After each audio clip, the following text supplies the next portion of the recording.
My name's Aika, and today I have a friend, Randeep, here. Randeep and I met when I was a trainee psychological wellbeing practitioner. Today's actually my last day, yay me. But I was a trainee PNP when he was an assistant psychologist in the IAP service that I was working in, and he was very helpful teaching me everything. We've both as of today, we've both left that service now. So yeah, that's how we met. Right? Yeah. Okay. Yeah. So he's basically someone who has had NHS assistant psychologist and research assistant and etc. experiences over the past 10 years. I don't have any of this experience because I worked in a private hospital as an assistant psychologist and I've never worked in a research assistant post. So I felt that it would be quite interesting to invite Randeep along, and I asked my Instagram followers some questions that they would like to ask Randeep. So I have them here. So I'm just going to take the back seat and basically ask Randeep some questions. Hopefully this will be quite interesting for someone who is thinking about research assistant post or assistant psychologist post, or just interested with his career. So Randeep, introduce yourself. Yeah, so my name is Randeep. I'm a research assistant and psychology graduate as well. As Aika says, I've been working sort of as an honorary assistant psychologist. I've been a support worker, assistant psychologist, and a research assistant in sort of various sort of different roles. So I've been doing this work for sort of about coming on to 10 years now. At the moment I'm working on a research study which is called Speaks, which is specialist psychotherapy with emotion for anorexia in Kent and Sussex. You also do a part-time master's, don't you, right now? Yes, that's right. So I did my undergrad, I finished in 2012, and then after that I did a graduate diploma for a year just to get the BPS accreditation. And then at the moment I'm halfway through a part-time master's, which is 2 years in mental health and psychological therapy.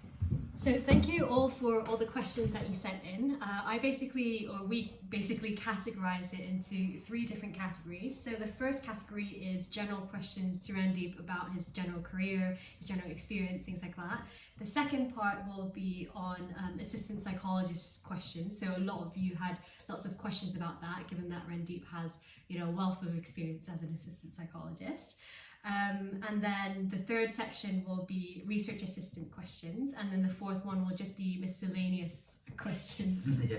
Miscellaneous questions. So I always pronounce that word wrong. Part 1, around Randeep's career. What do you wish you knew at the start of your university or your career in mental health? These are the questions that I love actually that people have sent through. It's really interesting. So at the start of uni I probably would have said, actually for both, I probably wish I had a better idea of what I wanted to do really. And I think because my undergrad degree was initially in psychology and biology, and then that was why I did the graduate diploma. I was thinking why you did a conversion if you did a bachelor's in, so it wasn't BPS accredited, so you did a master's conversion course. That's right. Cool. But I think what I wish I had done was actually just done a bit more research into sort of clinical psychology or sort of aspects of biology that I was interested in. To be fair, that's quite a lot to ask for like a 17-year-old to be like, what career am I gonna do? Like, I didn't know that it was BPS accredited until like 3rd year. I'm like, oh, that's a thing. I think also if you just do some sort of research into it and just read up on things. Obviously there's a lot more things online nowadays than there was when I was 17. So in terms of the start of my career, one thing I did do that was really helpful actually was I tried a lot of different experiences and working in a lot of different environments. So when I was in my final year at undergrad, I did some bank healthcare assistant roles in Birmingham and across a lot of inpatient wards. And what I found was working with lots of different populations in lots of different areas, it kind of allowed me to find my interest in mental health and in psychology and what population I was interested in working with. Even in a typical week, one day I might be on like an acute male ward, then I'll be on like eating disorders unit. That's so exciting. And then I'll be on a mother and baby unit. Like it's just getting a variety of experiences. Yeah, really so that's useful. something that you would recommend to people starting their career, just to like diversify their experiences. Yeah, if possible, of course, because obviously it's not always easy to get a bank healthcare system role. They have to be recruiting. Otherwise, I would suggest maybe getting some voluntary experience, even with charities, for example. Second question, what is or was your career plan and how did it change over the past decade? See, that is a great question. Yeah, I really such a good like question. that. I've kind of been guided a bit more by my experiences in terms of what I wanted to do. Yeah. So my first placement as part of my undergrad course, that was in an early intervention I've worked in it. Yeah, early intervention. Okay, so, cool. yeah, cool. And I was supervised by a clinical psychologist there. And at that time, I didn't really know what I wanted to do with my psychology degree. But because I was supervised by a clinical psychologist, I kind of got to see what they do. I was like, I want to be a clinical psychologist now, as people do at the end of their placements. So for a number of years, I had my heart set on that, really. And I was getting a lot of experience towards that. I think it was only later on I started to realise that I can't just really put all my eggs in one basket. Like it's not a healthy thing to do, in my opinion. So then I started looking at other options. I started looking at research and looking at I started to do some work in project management in one of my previous roles when I was a research assistant, and that really helped me to kind of sort of change my view and be a bit more flexible with what I wanted to do. It's like, it's not just clinical psychology. So what about now? Like, where's your head at in terms of like clin sci or research or? I don't really think that way. I don't kind of think like, in 2 years I want to do this or I want to do that. I was actually asked that at an interview I had last year. They said, where do you see yourself in 5 years' time? And I said to them, I think my answer was something like, generally, I don't think that far ahead, or I don't think that way. I just concentrate on what I have to do day to day and working and try my best to learn sort of day to day and work really hard on the job I'm doing. That's a very interesting and very, I think, unique perspective in psychology, because a lot of people have their eyes set on mostly clinical psychology. It becomes like a transactional thing where you're not actually really fully relating or understanding or integrating the knowledge that you're getting, because you're feeling that this is just a stepping stone. Always focus on the process and not the outcome. So it doesn't matter too much what job you're doing, so long as you're learning from it and you're learning sort of relevant things. How would you suggest you learn the most from each role? A lot of situations that I hear people in is kind of being in like a support worker or a healthcare assistant role, for example, and they're like, but I really want an AP post because that's where I'm going to get the most relevant experience, and I get supervised by a clinical psychologist. You hear that so much, don't you? And I just think that the only way that you can kind of get the most out of the support worker role is if you really fully immerse yourself in the role. Because like I said, if you're thinking you sort of ahead and thinking, one day I want to be an AP, you kind of take your eye off the ball a little bit. When I got my first full-time healthcare assistant role in a mental health liaison team, obviously I had that kind of mindset of like, but I want to be an AP one day, so this job's just like temporary, you know.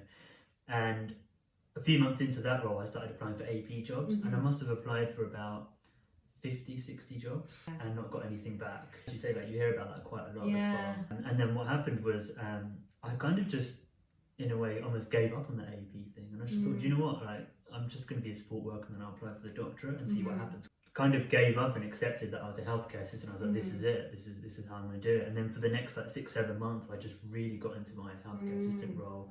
It was an interesting role because I learned mostly how to help people that are in crisis situations coming into A&E, which is obviously really difficult and just can be quite distressing as well. I learned a lot about the mental health factor, which was really interesting. Next question.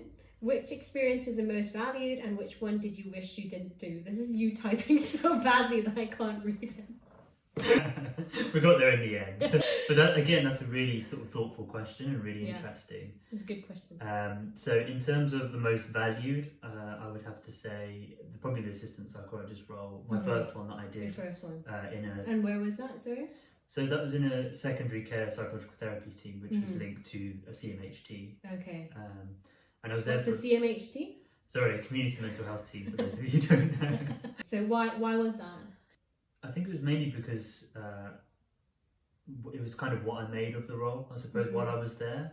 It was the job description was quite brief, actually, and it helped that the clinical psychologist I was working with kind of treated her assistants like they were trainees. So it was that's the best. Yeah, when they treat you like proper adults. I felt like really independent is more of an approach like, if you need any help, then I'm here to help you.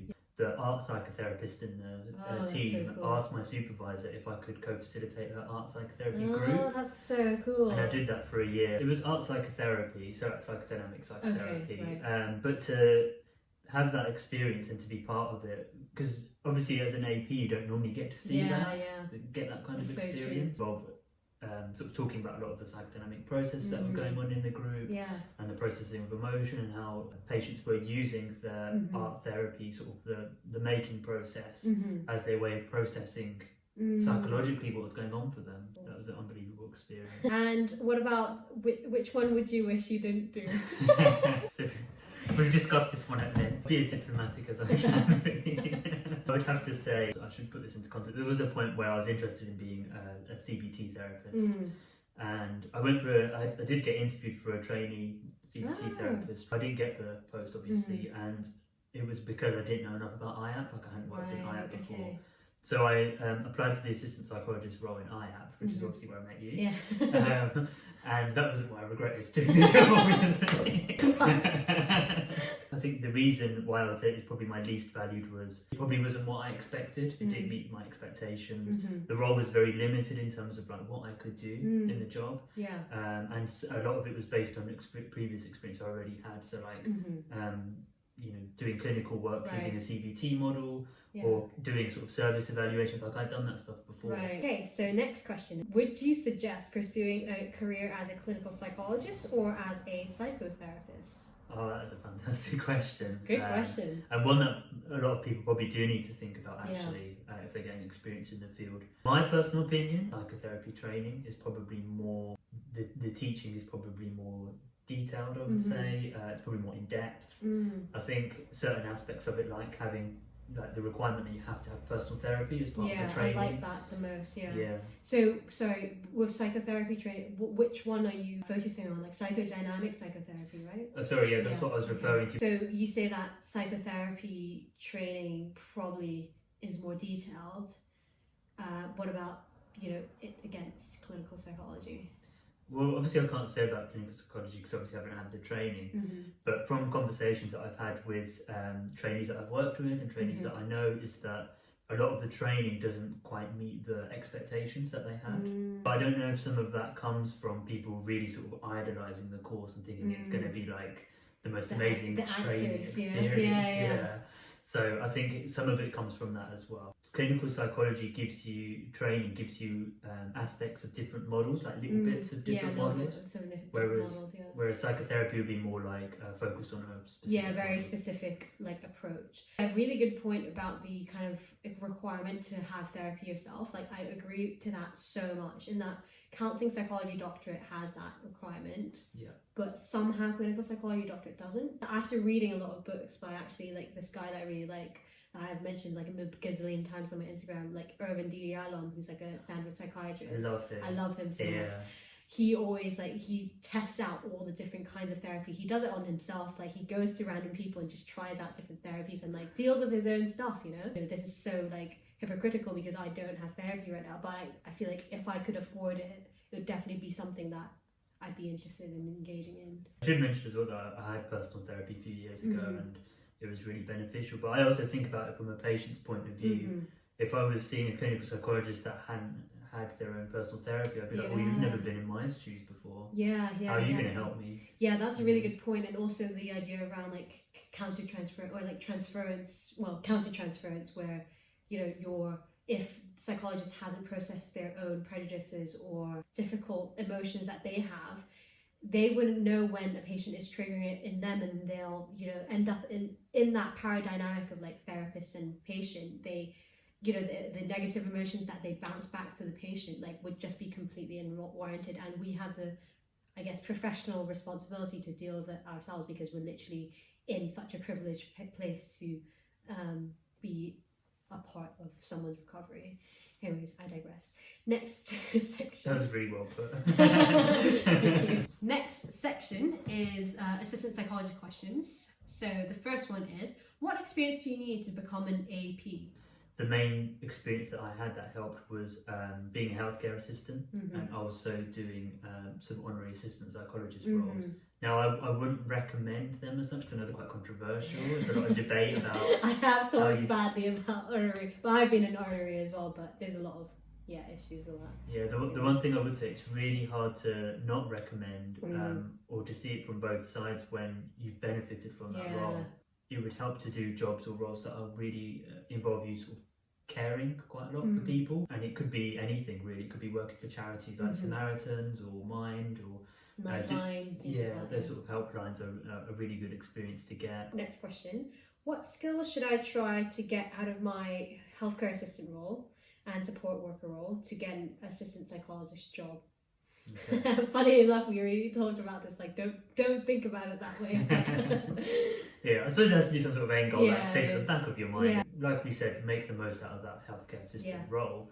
But also, what you want to do is try to be a little bit sort of creative within your role. And I'll give you an example of when I did that. So again, when I was a healthcare assistant in a mental health liaison team, I noticed that that the team manager was talking about us needing some sort of data, which is basically an opportunity for like a service evaluation, right? So I kind of put myself forward for that, and even though that wasn't part of my job role, I said, obviously at that point I was interested in clinical psychology, so I was like, I'd really like to help out with that. And I also helped out with the home treatment team, doing some shifts there. And again, that wasn't something I was expected to do, but I kind of put myself forward to say that if they need help, I'm more than happy to help with that. Generally in jobs, I tend to be sort of maybe a bit annoying to my supervisor actually. I come up with a lot of suggestions in supervision, like, hey, maybe I can do this, and maybe I can do that, kind of look for opportunities. That even if you try and do that within your role, I think it obviously depends on how flexible your role is and how flexible your supervisor is. And there's no harm, you can just ask, and if they say no, like that's, you just continue doing your job, What you want is to go to an AP interview and say, look, I have experience in doing this, I've done service evaluations before, or I've done some sort of audit or data work. That stuff really impresses them, and that's what they want to hear. What would make it easier during undergraduate to get an AP job? So I did have a think about this because the answer wasn't so obvious to me, I think. But the main thing that came up for me was thinking about sort of dissertation or final year project that you have to do as part of your undergrad. Yeah, that's a really good point actually. I think that's something that I have big regrets about myself because I didn't make the most out of that opportunity. My final year project was just dreadful. It's probably one of the worst pieces of research ever conducted and not published but written about. When I go to interviews now and they ask about like my research or academic kind of pedigree, I can't talk about it because it's so bad. So that's a really good suggestion actually, is to make sure that you make the most out of your dissertation and do it well and properly. So if you want to do clinical psychology, make sure your dissertation's like relevant to clinical psychology. If you want to do counselling psychology, it's the same. Okay, what would be your top tips for NHS assistant psychologist applications in terms of structuring it and also in terms of AP interviews? Is that too long of a question? Yeah, we could break that down into two. Let's break it down to applications and structuring it, and then we'll talk about interviews. Application is something I could talk about at length because I've helped like you quite a few your people. Own channel. So you should listen to Randeep because I failed all my NHS AP applications. So I'm really curious actually. What's the top tip? Give it to me. Well, you did all right in the end. So okay. I get a lot of questions as well about the structure. Like, what do I write? How do I write? For me, the intro has to obviously outline why you're applying for the role.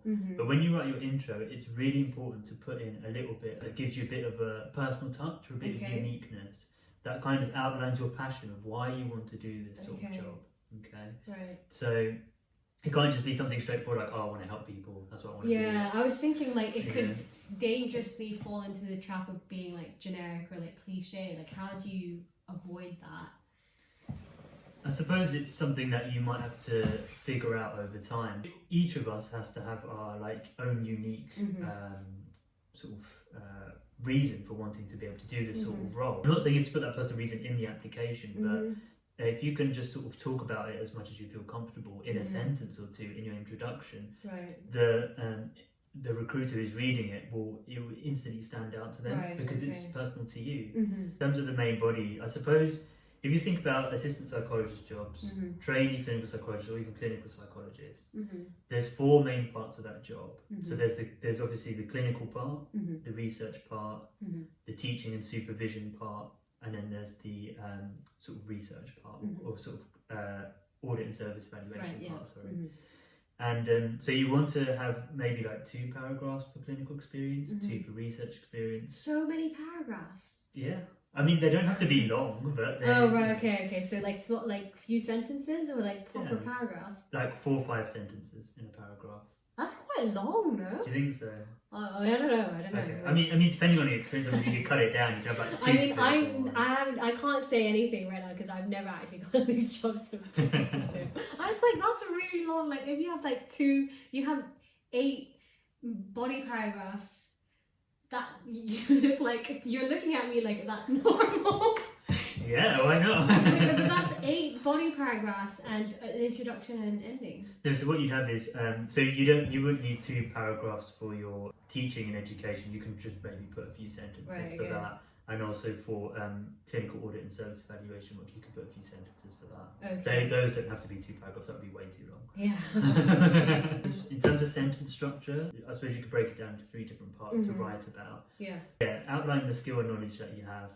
Then you want to give a specific example of when you sort of showed that skill or knowledge in your job. And then also you want to have a sentence or 2 about what you learned. So that's like the reflective bit. And that's how you kind of generally want to structure every paragraph. I wish I knew that.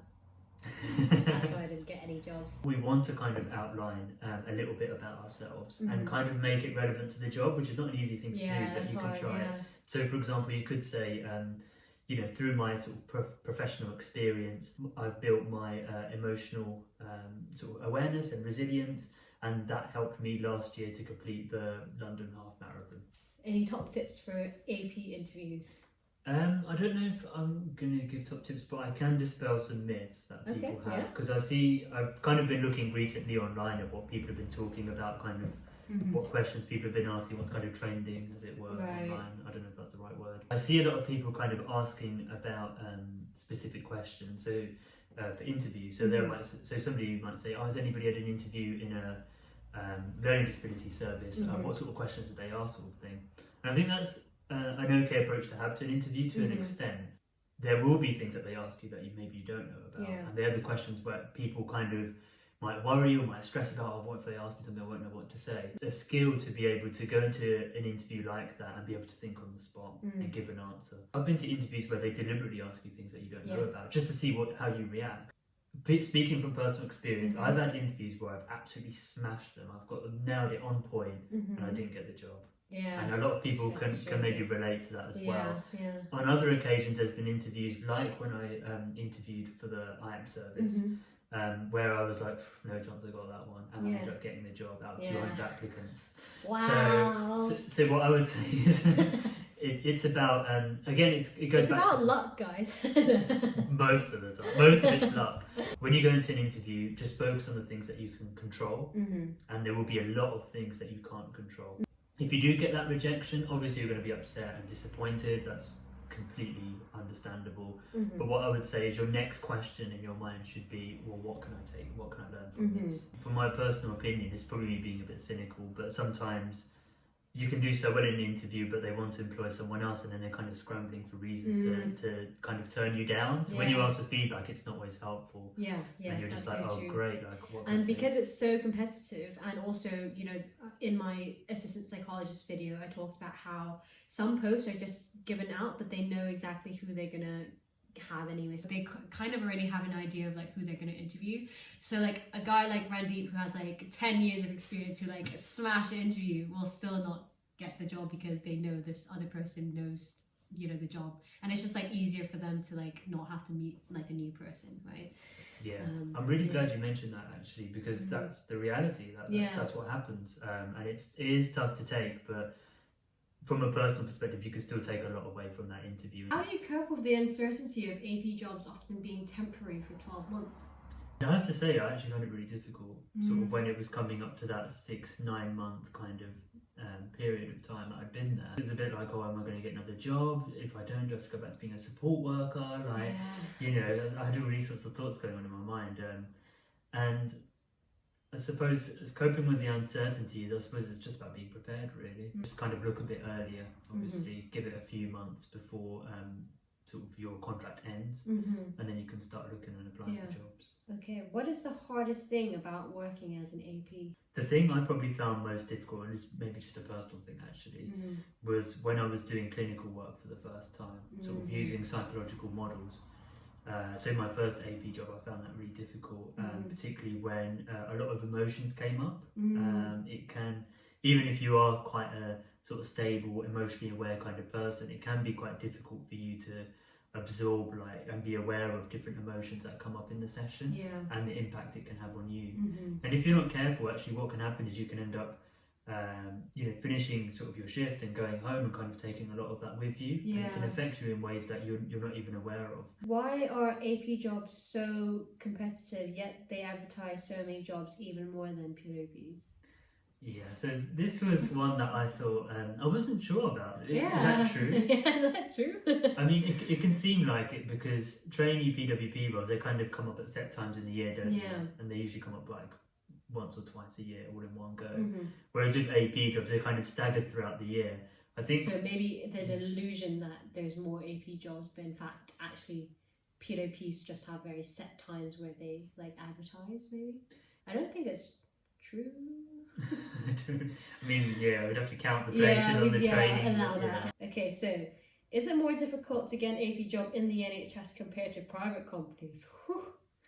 I think this is definitely one that you can help me out with. So I think short answer is probably yes, given that I had no experience in personality disorders or anything really. I can't really say for most private hospitals, but for my private hospital at least. And I can definitely see that was a result of it not being very NHS-esque, and that was actually quite good because it actually meant that they know that I would be good in NHS as well, but I just didn't hit the points. Whereas in the private job, I was allowed the benefit of the doubt, and I actually performed very well. So I think there's benefits for both, but in terms of the question, I definitely think it's easier in terms of what you actually have to answer in the interview or how you have to perform. So next section is research assistant questions. So first question is, what is the range of research assistant tasks at the NHS? Is it like working with a lab at a university? This is a tough one to answer actually, because I can say as well, even the research assistant roles that I've done have been so different. It really depends on what they're asking from you, and you can usually check that from the job description. Of course, it tells you what your duties are. I think generally some of the main things that you have to do usually include sort of recruiting people to research, which involves you having a good understanding of the research that you're recruiting to, and also being able to kind of talk with people. So it could be if you're talking about mental health research, it'll be people who have mental health difficulties. So being able to communicate with them and kind of get across to them what the research is about in a way that they can understand. Next question is it difficult to work as an RA and then switch to an assistant psychologist? That's interesting. Yeah, so this is another myth I think that we can bust here. Is there a myth? There is. I think people think of them as separate jobs. Yeah, that's really true. There's a lot of overlap, isn't there? Yeah. I have a lot of friends who are who work in research who are I want to get an AP job, and it's kind of and I think they don't see the links that exist. For example, if you're kind of having to support somebody on a research study, sometimes there will be things that come up where they might be met with resistance, or there might be sort of ambivalence about taking part in research. These are things that come up in therapy when you're working clinically with people. So there's a lot of, that's just one example of loads of transferable skills. Okay, next question. What experience and knowledge do you need to become a research assistant? I think it's quite difficult for me to answer that personally, because by the time I started applying for research assistant roles, I was already quite an experienced assistant psychologist. So I'd already kind of worked with mental health populations and been able to work psychologically with people. It helps to have a degree in that field, first of all, depending on the research that you want to go into. So psychology degree for mental health research is ideal.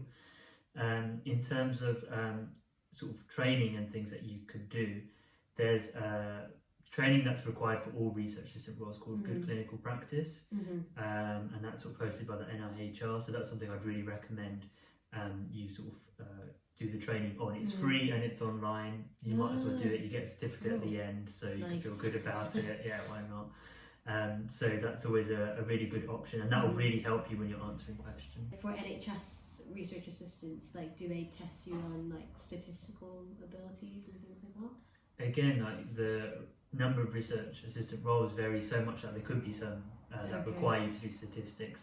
The jobs that I've done haven't required it, and for my current role, I'm kind of quite okay at doing what I need to do in the job, but there is some training available for me if I need it. So. Okay, interview questions or tips for research assistant posts. Pretty much every research assistant interview, I've been asked this question of, how would you gain informed consent from a potential participant?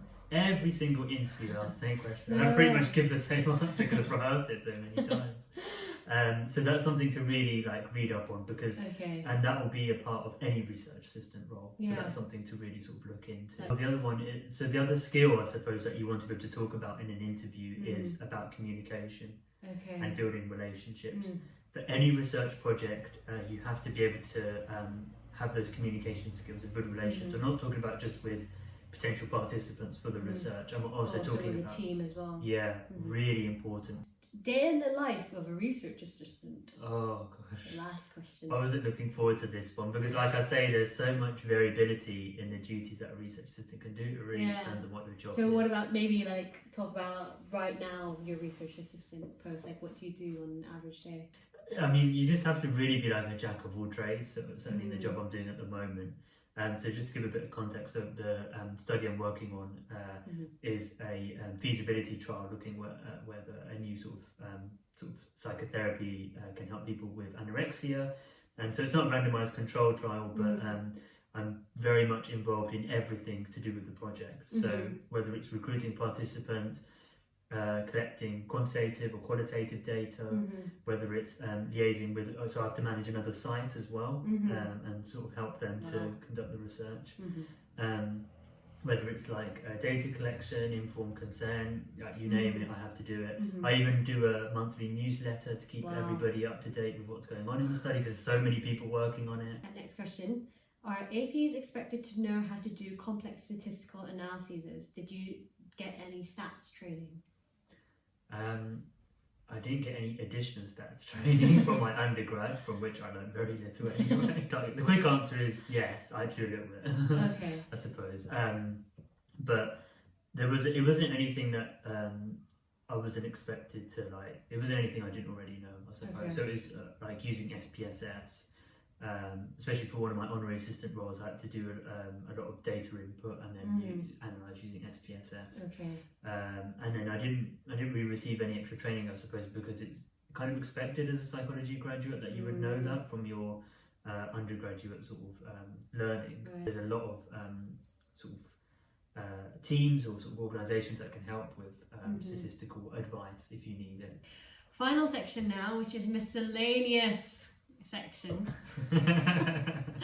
Question is, whether it's worth trying to get jobs and following this career path if you've gotten a really bad grade in your psychology degree. I'm guessing that. Psychology degree, okay.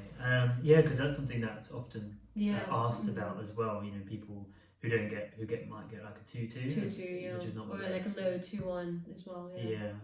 I would say it doesn't harm your chances too much. The reason I say that is when people get a 2-2, usually what they say is, if you top it up with a master's and you do well in that, then it can make up for it.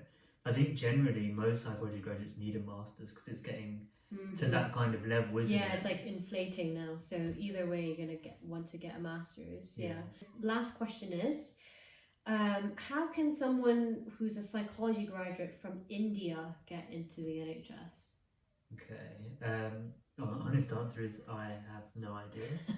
Ian, bye. I actually get a lot of questions from India, which is really surprising actually. From my Instagram, a lot of people are from India. So number one is to contact the BPS to see whether your psychology degree confers for the graduate basis of a graduate chartered membership thingy, the BPS membership.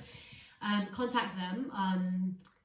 There's no like blanket thing of like whether you can or cannot. So make sure that your degree is equivalent. Secondly, if it doesn't, then and you want to start working or studying in the UK, then your master's will have to be a conversion, so BPS accredited conversion course to get that BPS accreditation. Even then, you also have to look at whether you even have the right to work in the UK. So that's really important to make sure that you have the right to work, you have the right visas, etc. Because obviously that's just a general requirement for anything to be able to come to the UK to work. Great, so thank you so much, Randeep, for joining me this week on our video, and it's been so enjoyable. Yeah, it's been really interesting to hear people's questions, and thanks for having me as well. No problem, you're my first guest, so definitely won't be the last, but this has been really enjoyable, and I hope that you really have taken a lot of interesting insights from Randeep and all his experiences. And if you have any further comments or any further questions about to Randeep, feel free to leave it in the comments or DM me on Instagram, and I can just send it over to him and pester him about it. And if you enjoy this video, please give it a like, subscribe to my channel, and yeah, just comment down below and say hi.